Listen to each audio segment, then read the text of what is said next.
Nucleus. ठीक है,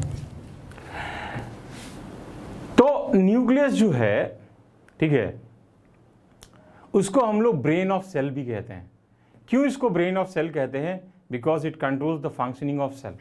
सो this nucleus is referred as brain of cell, as it controls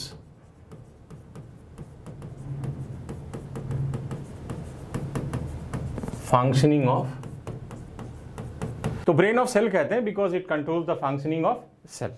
now आपको पता है कि nucleus was first time observed by Robert Brown. ठीक है, और function was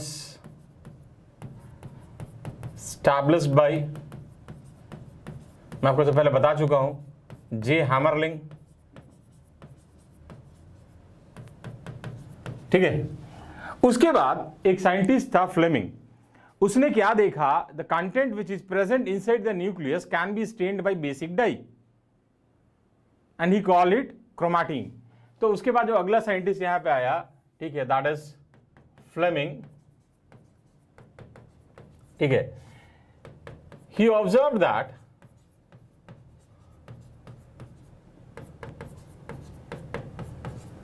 content within nucleus can be stained by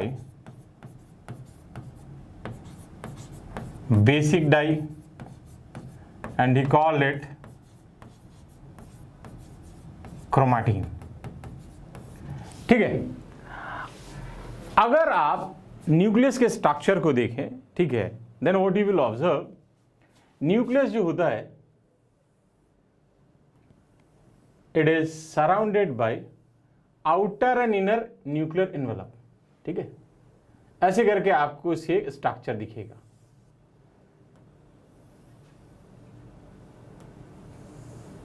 this is your outer envelope,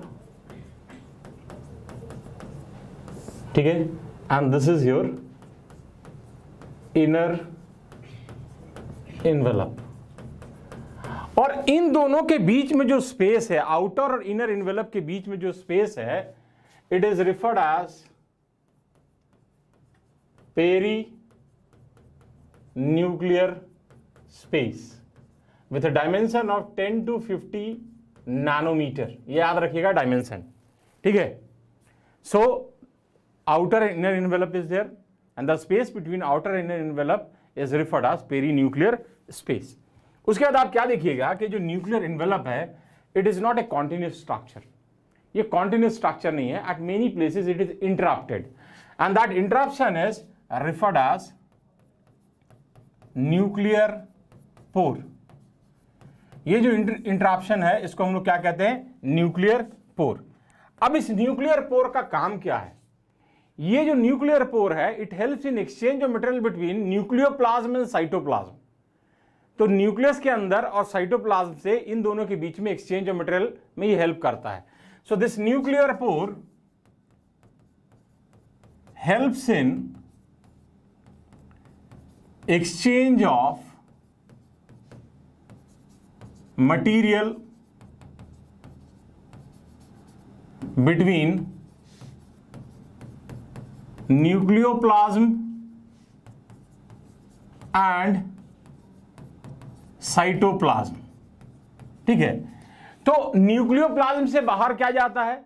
nucleoplasm से बाहर जाता है आरएनए, और साइटोप्लाज्म से जनरली अंदर क्या जाता है? प्रोटीन। ठीक है, तो ये जो हमारा न्यूक्लियोप्लाज्म है, ठीक है, ये जो न्यूक्लियोप्लाज्म है, इससे हमारा जनरली जाता है आरएनए, और साइटोप्लाज्म से जनरली जो अंदर जाता है दैट इज प्रोटीन। ठीक है, नाउ ओके, क्लियर है ये? अब आप देखोगे कि just above this outer nuclear envelope ribosomes are also present. ठीक है, और आपको मैंने यह भी बताया हुआ है कि जो आउटर न्यूक्लियर एनवेलप होता है, it shows continuity with endoplasmic reticulum. ठीक है, तो ये एंडोप्लाज्मिक रेटिकुलम के साथ कॉन्टिन्यूटी भी शो करेगा। Then just below this nuclear envelope you will observe a honeycomb shape structure. ये न्यूक्लियर एनवेलप के नीचे आपको ऐसे हनीकॉम्ब शेप स्ट्रक्चर दिखेगा। ये एनसीईआरटी में नहीं दिया हुआ, लेकिन आपको पता होना चाहिए। ठीक है, this is honeycomb shaped structure, मधुमक्खी के छत्ते की तरह होता है। This is referred as nuclear lamina. ठीक है, it is honeycomb shape structure. अब ये जो हनीकॉम्ब शेप स्ट्रक्चर है, ठीक है, उसका काम क्या है? न्यूक्लियर लैमिना का दो काम है इसका। पहला, it helps in stabilising structure of nuclear envelope. Nuclear envelope के स्ट्रक्चर को स्टेबलाइज करता है। साथ के साथ जब न्यूक्लियर एनवेलप का डिसइंटीग्रेशन होता है, हम सेल साइकिल सेल डिवीजन में पढ़ते हैं, ठीक है, एंड ऑफ प्रोफेज में न्यूक्लियर एनवेलप डिसइंटीग्रेट कर जाता है, तो वहां भी यही रोल प्ले करता है, ये डिसइंटीग्रेशन में भी हेल्प करता है। तो इसके दो फंक्शन है। पहला फंक्शन है it helps in stabilising structure of nuclear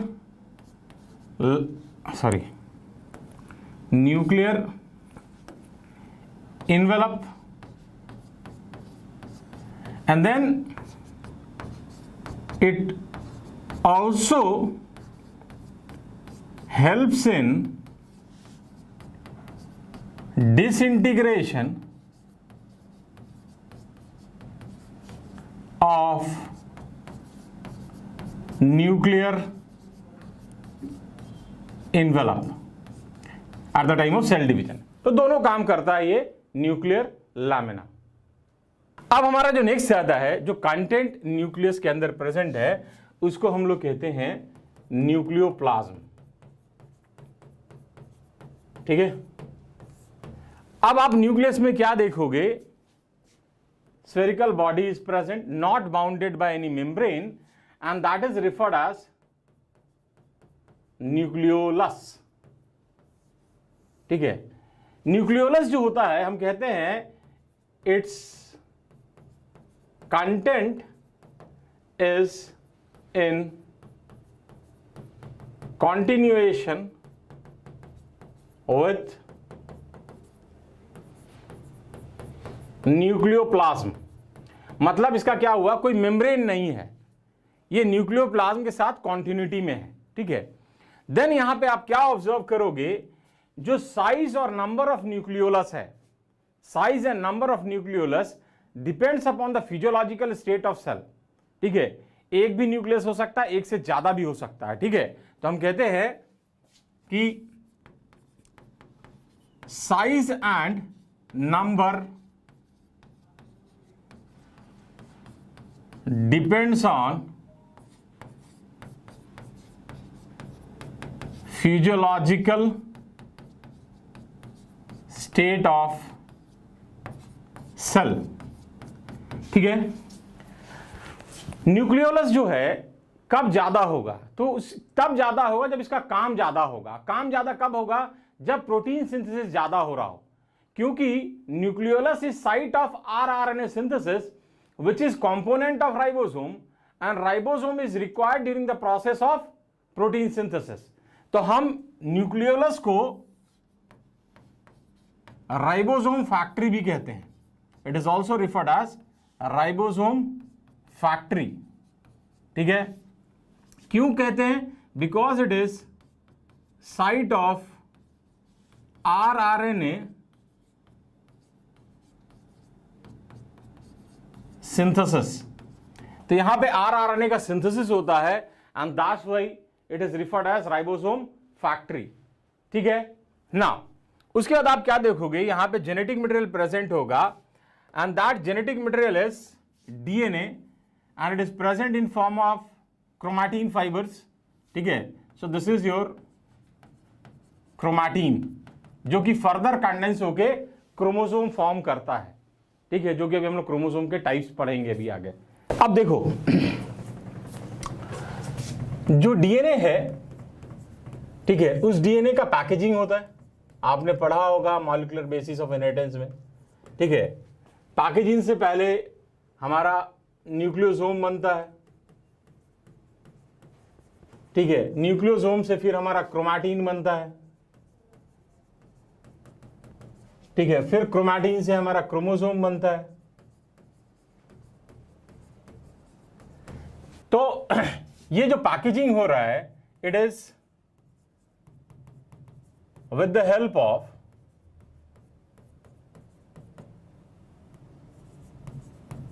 basic protein. मैं डिटेल में जाऊंगा क्योंकि आपको मॉलिक्यूलर बेसिस में पढ़ा होगा आपने, उस चैप्टर का है। Basic protein, histone and non histone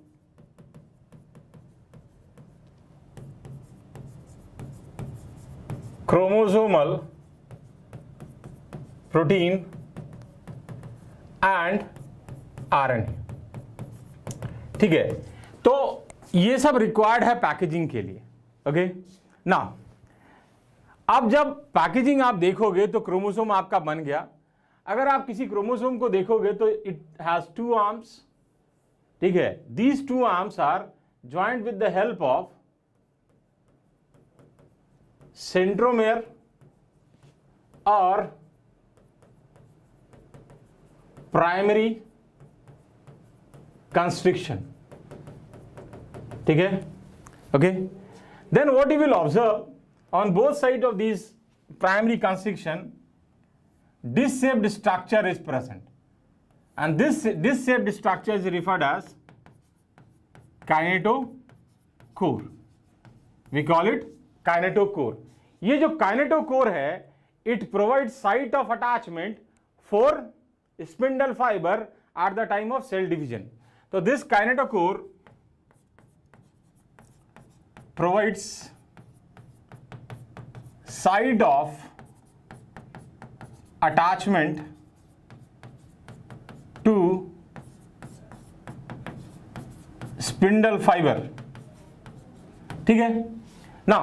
ये दोनों आर्म्स जो हैं हमारे, these 2 arms are referred as chromatids, और जो एंड ऑफ क्रोमोसोम है, this is referred as telomere, ठीक है। End of chromosome is referred as telomere. अब ये जो क्रोमोसोम है, इसके डिफरेंट टाइप्स होते हैं, ठीक है। Chromosome is divided to different types on the basis of position of centromere, okay. So हम कहते हैं कि chromosome is divided into different types on the basis of position of centromere, ठीक है। तो सेंट्रोमेयर का क्या पोजीशन है, उसके बेसिस पे हम क्रोमोसोम को डिफरेंट टाइप्स में डिवाइड करते हैं, ठीक है ना। अब देखो, पहला आता है हमारा मेटासेंट्रिक, मतलब सेंटर में है दोनों आर्म के। जैसे ये क्रोमोसोम है तो यहां मिडिल में, यहां पे सेंट्रोमेयर है, that means both arms are of equal length, ठीक है। तो दोनों आर्म्स का लेंथ जो होगा वो बराबर होगा, ठीक है। अब देखो यहां पे एक चीज और आपको जानना है, स्पिंडल फाइबर जब यहां पे आके अटैच होगा तो सेल जब क्रोमोसोमल मूवमेंट होगा तो ये कैसा स्ट्रक्चर बनाएगा, ये वी शेप्ड स्ट्रक्चर बनाएगा। तो it forms V shaped structure during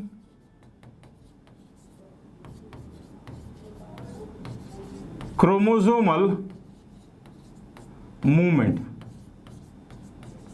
ठीक है। जब भी क्रोमोसोमल मूवमेंट होगा it will form V shaped structure, clear है ना।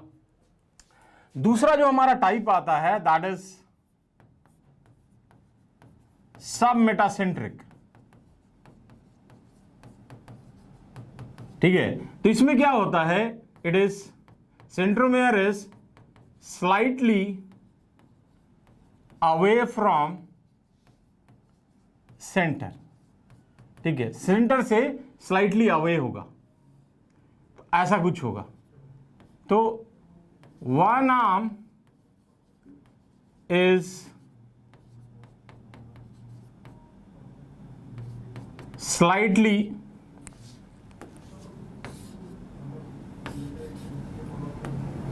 one arm is slightly longer than other। ठीक है, अब मान लो ये यहां से पुल हो रहा है, तो ये कैसा स्ट्रक्चर बनाएगा, ये कुछ ऐसा स्ट्रक्चर बनाएगा। ठीक है, इसको हम लोग कहते हैं एल शेप्ड स्ट्रक्चर। तो क्रोमोसोमल मूवमेंट में it will form L shaped structure. So तीसरा टाइप हमारा आता है, थर्ड टाइप जो होता है वो होता है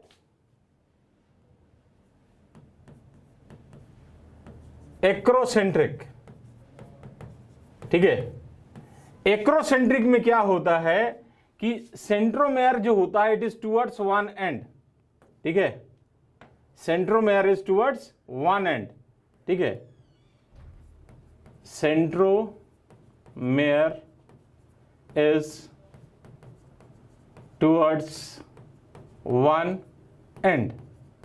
ठीक है, तो एक एंड पे होने से क्या होता है कि एक आर्म बहुत छोटा हो जाएगा, एक आर्म बहुत लंबा हो जाएगा। ठीक है, सो यहां पे क्या है, one arm is very short, another is very long। ठीक है, तो जब ये क्रोमोसोमल मूवमेंट यहां पे होगा तो it will form J shaped structure, J shaped structure. ठीक है, ओके। लास्ट जो हमारा टाइप आता है, फोर्थ टाइप, ठीक है, उसको हम लोग कहते हैं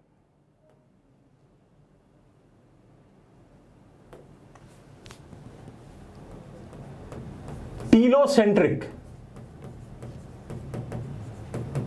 टीलोसेंट्रिक का मतलब क्या हुआ, क्रोमोसोम में सेंट्रोमेयर जो है एट वन एंड, यहां पे टुवर्ड्स वन एंड है, लेकिन यहां पे एंड पे ही है।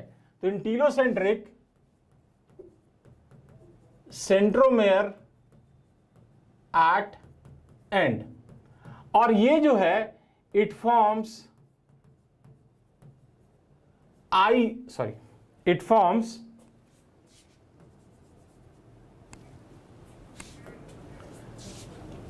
I-shaped structure. तो जब क्रोमोसोमल मूवमेंट होगा तो it will form I-shaped structure, alphabet वाला I, GHI वाला। ठीक है, so these are the four different type of chromosome on the basis of location of centromere. अगर मान लीजिए कोई ऐसा क्रोमोसोम है जहां पे सेंट्रोमेयर है ही नहीं, ठीक है, सेंट्रोमेयर है ही नहीं, तो उसको हम लोग कहते हैं एसेंट्रिक फ्रेगमेंट। ठीक है, तो ये ऐसे एनसीईआरटी में नहीं है लेकिन आपको पता होना चाहिए।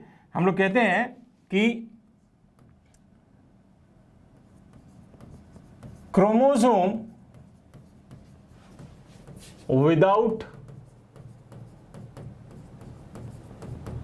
centromere is known as acentric fragment। ठीक है, this is referred as acentric fragment. और ये जो एसेंट्रिक फ्रैगमेंट है, तो इससे तो स्पिंडल फाइबर अटैच होगा ही नहीं, तो सेल डिवीजन के समय क्या होगा, इट विल बी लॉस्ट। तो हम कहते हैं these acentric fragments are lost during cell division। तो जब सेल डिवीजन होगा तो these fragments will be lost। Next हमारा आता है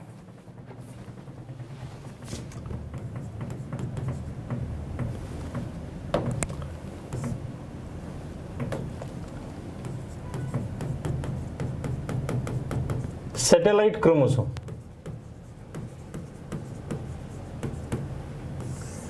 तो सैटेलाइट क्रोमोसोम बेसिकली होता क्या है, इन सम chromosome at fixed location a non-staining region is present and that is referred as satellite and that chromosome is referred as satellite chromosome। तो हम कहते हैं in some chromosome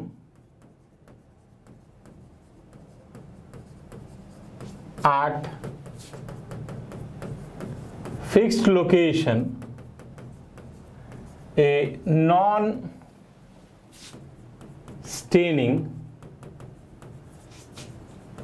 region is present known as satellite and such chromosomes are referred as satellite chromosome. ठीक है, ये जो satellite है, ठीक है, ये जो सैटेलाइट जिसको हम कह रहे हैं, इसको हम लोग सेकेंडरी कंस्ट्रक्शन भी कहते हैं। This also referred as secondary construction. Centromere को हम लोग प्राइमरी कंस्ट्रक्शन कहते हैं and this is referred as secondary construction. तो ये रिप्रेजेंट क्या करता है, व्हाट इट रिप्रेजेंट्स, ये रिप्रेजेंट करता है कि क्या कभी वहां से क्रोमोसोम में ब्रेक हुआ था, ठीक है, क्रोमोसोम टूटा था, या कभी वहां पे कोई पार्ट आके जुड़ा था। That means this satellite represents site of breakage और यूनियन, कुछ भी, दोनों में से कुछ भी रिप्रेजेंट कर सकता है। ठीक है, तो हम कहते हैं satellite represents site of breakage or union in chromosome. ठीक है, कि या तो कभी यहां से क्रोमोसोम टूटा होगा, यहां पे कभी आके जुड़ा होगा।